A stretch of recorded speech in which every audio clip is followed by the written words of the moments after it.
ان وقتوں کا ذکر موجود ہے۔ یہ سوال ایک مرتبہ سلطان المفسرین حضرت عبداللہ بن عباس رضی اللہ تعالی عنہ سے پوچھا گیا۔ اس نے عرض کیا کیا قرآن کریم میں 5 نمازوں کا وقت بیان کیا گیا ہے؟ فرمایا ہاں، قرآن کریم کی 2 آیت میں 5 نمازوں کا وقت جمع کر دیے گئے ہیں۔ پھر آپ نے پارہ نمبر 21 سورہ روم کی آیت نمبر 17 اور 18 تلاوت فرمائی۔ ترجمہ کنز العرفان۔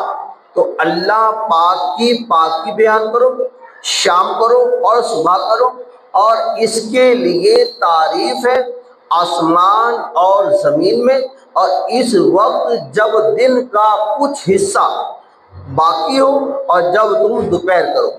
پھر عبداللہ بن عباس رضی اللہ عنہ نے فرمایا اس آیت میں تسبیح سے مراد نماز ہے، شام کی تسبیح سے مراد نماز مغرب اور عشاء ہے، صبح کی تسبیح سے مراد نماز فجر ہے، جب دن کا کچھ حصہ باقی رہ جائے اس وقت کی تسبیح سے نماز عصر ہے، اور دوپہر کی تسبیح سے مراد نماز ظہر ہے۔